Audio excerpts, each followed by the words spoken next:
Welcome to the D Program Show. I'm your host, RMJR. I got my boy way out in California, known to y'all as Trey Suttles. I know him as Brandon Trey Suttles. What's going on, my brother? How you doing, man? Appreciate you for having me on here. Hey, beautiful platform that you're doing. Appreciate you letting me share your platform with you, man. I appreciate it for sure. Hey, man, no problem. Man, I know you, Yeah, man. like you, one of the reasons why I want to interview you, most people think it's just about ball. You're an interesting dude. You had interesting perspectives on life. So I like interviewing people I, from a different point of view. mm-hmm. So I guess Well, I we'll go. appreciate that, man. I feel like part of that is dealing with my horoscope. I'm a I'm a Pisces, so I kind of live in my own world sometimes. So that's where that perspective comes from sometimes. Looking at both sides of it. You know what I'm saying? Like even without the Pisces symbol, the two fish, you got to look at both sides of everything, man. So sometimes I go with the negative side, sometimes I go with the positive side, just depending on how I'm feeling that day. Okay. All right. Since you brought that up, we'll start right there then. Like, so you into the Zodiac thing. Yeah, man, I am. I am. A lot of people might judge me for that, but hey, I fuck with it for real. What got you into the Zodiac? Because I'm considered a Pisces. I was born on March 9th. Oh, my birthday March 8th. So we're a day apart. Hey, there you go. So hey, yeah, hey, the vibes, the connections, bro. It's due to our birthdays. I promise you, it ain't like I can meet people and I can ask them like when their birthday is, and they'll tell me like right now I got players. I got a player who got my mama birthday. I got a player who got my brother birthday, and I got a player that got my daddy birthday. And all three of them kids, we all act a certain way just because like I know them. Like even though I just met them, like they personality, I can still like put my finger on it and be like, look, man, not with me. You know what I'm saying? Like, nah, I'm used to that. And they be like, how you know? Be like, man, because you're a Scorpio, because you're a Leo, whatever it is. And they be like, what? I be like, just go look it up. Go read what you want to read about it. And it's a lot of information on Google about it. And like we said, man, with that information at the tip of your fingertips, I started looking it up. I mean, I remember just being little, you know what I'm saying, with my grandma. And she used to get the newspaper. She still get the newspaper to this day. And I used to just read my horoscope. And for the longest, I thought I was an Aries because my grandma birthday in March, but she the end of March. Yeah. So when she would tell me she an Aries, I used to go tell me like, yeah, I'm an Aries. My birthday in March, thinking each month had their own instead of how they split it up. But man, and once I done figured out all that, hey, a lot of it is extremely true. Like you can look at it and take it how you want to, decipher how you want to, but a lot of it be true. So, and why do you think they try to put a bad spin on it? Cause for the most part, people look at it as witchcraft. To be honest with you. I mean that I feel like that's just a fear of the unknown, the lack of understanding. Because I mean, if you even go all the way back in history, hell, they use the stars to the Northern Star, right? That's gonna be there. Like you can look up in the sky and figure it out where it's at, no matter where you at on this planet. That's not fake. That's not witchcraft. You know what I mean? Like you can look up in the constellation, you can look up in the stars and see a constellation of a Pisces or a Sagittarius. Bro, that's not fake. Like that's not witchcraft. That's not made up. You look up there and search for understanding. You know what I mean? It's the deeper understanding, and that's why people don't fool with it for real. Like some people say they don't believe in it, yada yada yada, but it is what it is. Okay. So Yeah. what? I guess starting out, what got you to playing basketball? We'll go sports just for a minute. Playing basketball. Started off at Highland Park Boys Club, the Dr. Pepper Classic. Won that when I was like 6 or 7 years old, and ever since then, you know, I always knew sports was gonna be some big impact in my life, whether it was basketball, football, or whatever I tried to play that day. Like, so basketball was just kind of, it was one of the things where that's the one I chose, really. Like, because I always thought, I played football all the way up in the ninth grade, and I always thought I was going to get hurt playing football.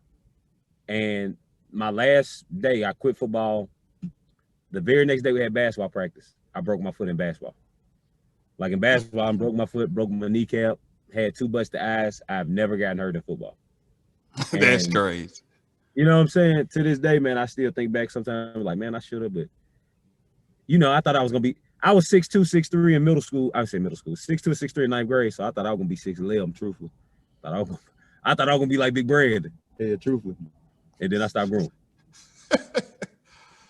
So how did you deal with that, being that tall, playing the post, and then you stop growing? What helped you realize, hey man, I need to get a whole different skill set?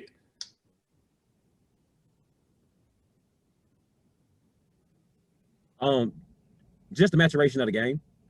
You know what I mean? Going from high school, middle school to where I'm always the biggest. You know, being from Chattanooga, if you 6'2", 6'3", don't let you be 6'5". You definitely gonna be one of the biggest in the city. You know what I mean? So there was a certain point where I was like the biggest. And then when I got to college, my first year at Cleveland State, I was like second or third biggest. So I kind of got away with playing the post. And then just understanding my level of development and understanding my talents.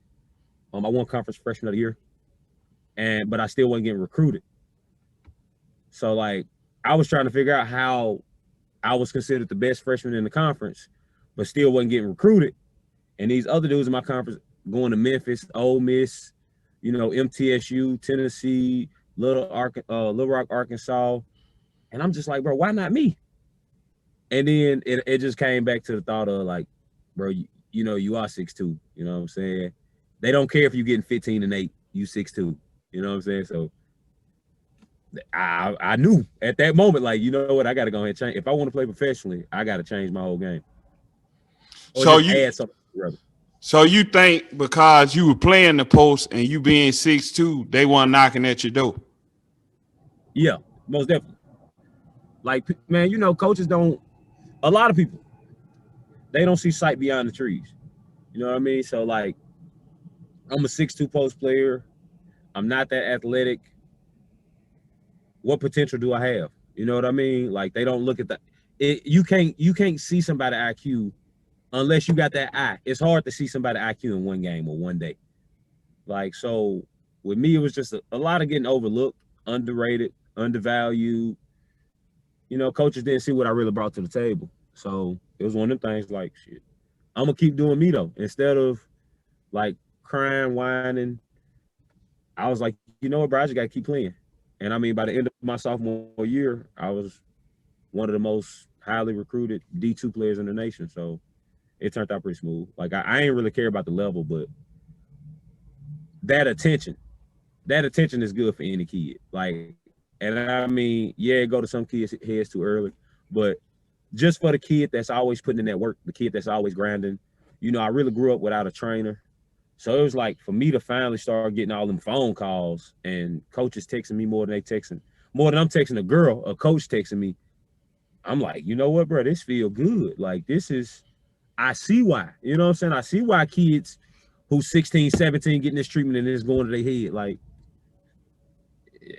it's worth it. Like, all the work you put in, all the time you spent, and now somebody finally giving you your props, saying, man, you the best thing since sliced bread. I want you to come to my school.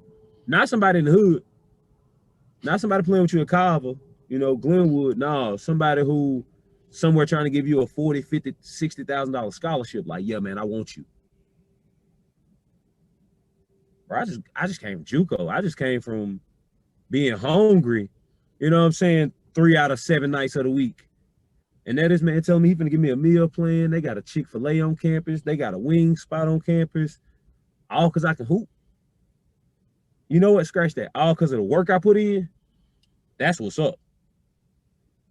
That's really what's up. And I mean, bro, kids deserve that. That's why I be on Chattanooga kids so hard, because it's like, if you want it, you got to go get it. Like, I'm sorry. Like, me being out here in LA, I argue with my coaches all the time. I tell them, you know, LA soft, yada yada yada, little mess around stuff. And they like, but we got more people in the league than y'all. And it's like the county of LA has more people than the state of Tennessee. The county of LA has more people than the state of Tennessee. That's big. So why would a coach from USC come to Chattanooga, Tennessee? Why would that coach from UCLA? If you want that coach to come, bro, you got to put in this work. You got to give him this product that he can't deny. And if that's what you want to do, let's go do it. I'm going to support you always. Any kid from Chattanooga, you can ask me, I support him 110%. But do I tell that's the truth? Hell yeah. If you play like shit, I'm going to let you know. If you play good, you could have played better. Simple. Because that's how I know, man. Like, that's the expectation of college coaches.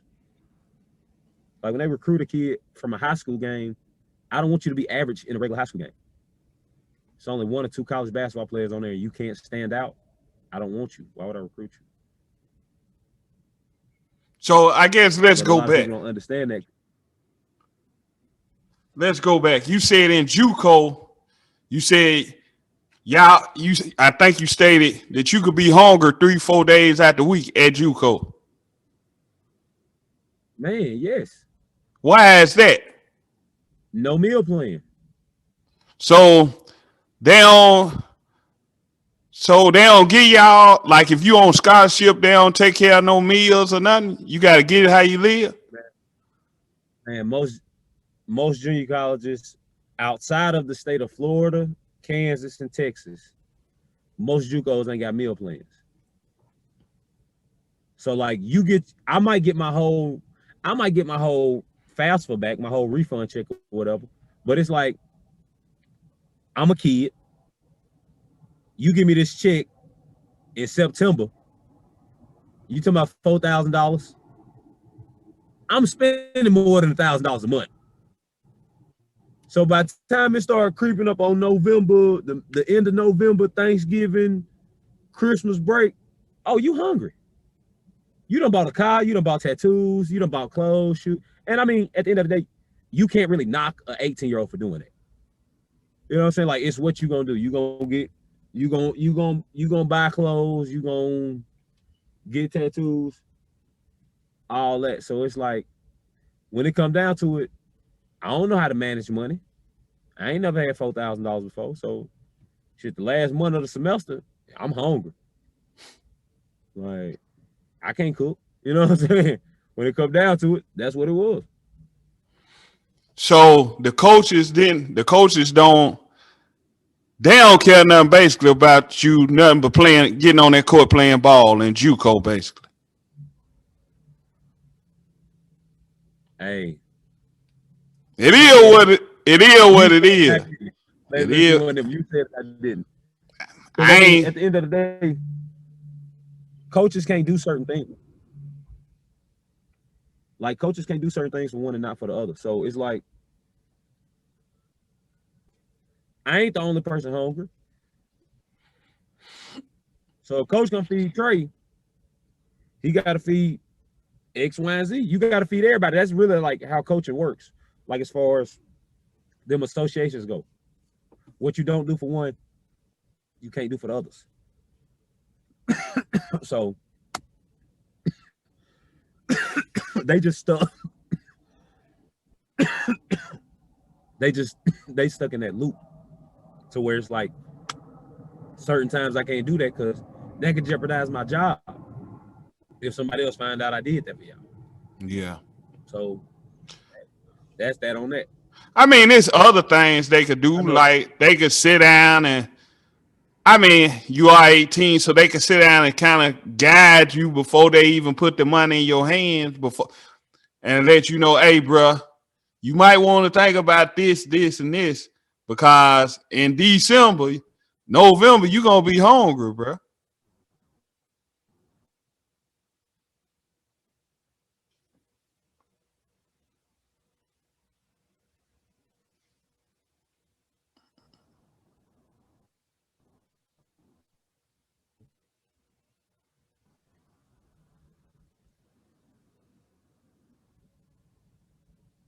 Can you hear me?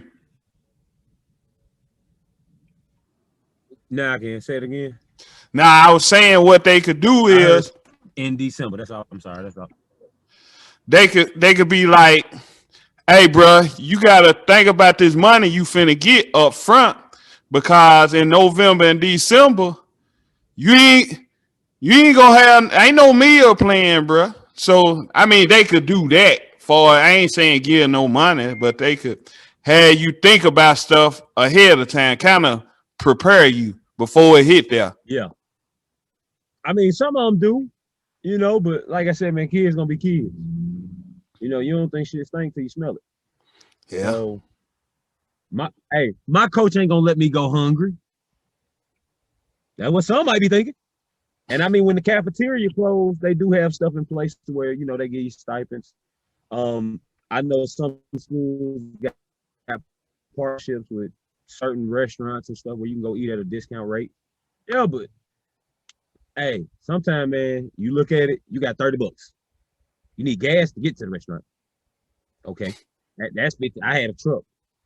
That's gonna be 20. Shit, because I gotta have gas all week. It can't just be gas for one day. It gotta be gas for all week. So that's 20 right there. And then 5 to eat one meal, 5 to eat another meal. Now I'm broke. You know what I'm saying? And not saying, families don't send you money, yada, yada, yada, but it's certain times where, hey, bro, I know mama's struggling just as bad as me. And I know my mom wouldn't mind feeding her baby, but I'm not finna call my mama. You know what I'm saying? Like, I'm an adult. I'm 18, 19. I'm out the house now. Hey, fend for yourself. You know what I'm saying? I go throw some beans on there or get a bowl of sleep. Shit. You get that bowl of sleep for dinner, you'll never be upset. You said a bowl of sleep? And a bowl of sleep, boy. Hey, most comforting meal you done ever had. Just close your eyes. You wake up not hungry.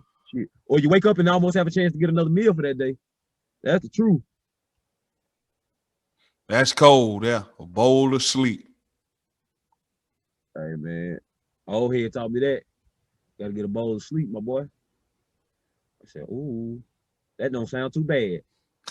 That's what I told. That don't sound too bad. For real. So I guess let me ask you this. Why you think, far as talent wise, out of Chattanooga basketball wise, why you think most guys ain't going to the D1 level? What's the being that you a coach, what's the number one reason you see why guys ain't going? I mean, I would say size for position, and overall basketball IQ. Because I mean, you can look back. Anybody from our city, or most people from our city over 6'6", 6'7", they do go D1. You know what I'm saying? Like Reggie, Big Brandon, Big Pat.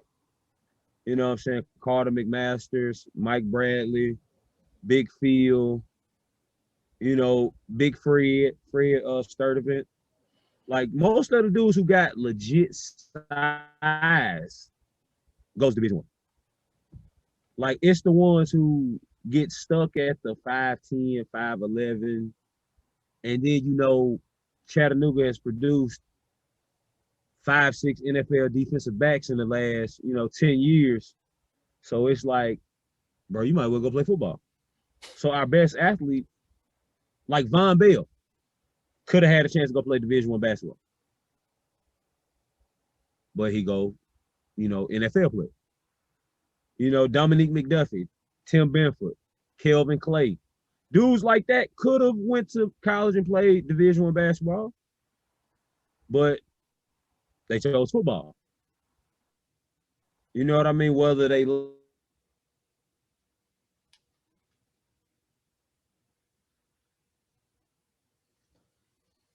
looking at Chattanooga, I can see somebody make it to the NFL. I ain't seeing nobody make it to the NBA. You know what I'm saying? Like past the 90s.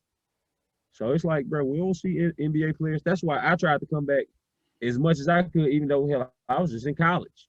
Shit. Let me show y'all this. Like, it was plenty of times I went to, Chattanooga elite practices. We get buckets, hoop five. Like, bro, I want y'all to see what it looked like. I want y'all to see what it take. I want y'all to understand that, yeah, you might be a 5'9" point guard or two guard, but I'm 6'3" and we play the same position. So now what? I can go get 10 rebounds and 4 steals. You just sitting here talking about dropping 30. Oh, my fault. I had 32. So, like, that be the difference. Our whole mindset be so misconstrued on what it takes to go Division One. Like, it's about pace. It's about understanding. It's about grades. You know what I mean? Like, all of that go into play because, hey, it's motherfuckers out here with 3.8s. It's people out here with, you know what I'm saying, 4.0s. So that's something that, like, you got a concept like, oh, you know what? Yeah, that 2.3 ain't just gonna squeak me by with mediocre talent. Like, that 2.5 ain't really that cool when people got 3.5s. Like, ACTs, SATs, we got to get them. Like, the requirement is what it is. If you don't meet the requirements, you're not going Division One. Some of them dudes I named who went Division One, some of them got there, from JUCO got there, and then some guys went straight out of high school. But sometimes grades play a part. You know what I'm saying? You versus him. When I go to sleep at night, I know for a fact he done his work more than likely. This dude with this 2.5, I don't know what you're doing tonight. You're going to keep me up. I need people that's going to give me a calm piece of sleep at night. Like, and that's the main thing coach is looking for.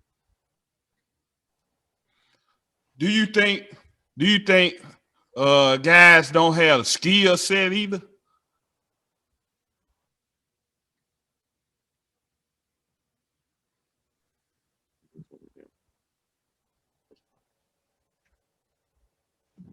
Say it one more time. I can't even hear you.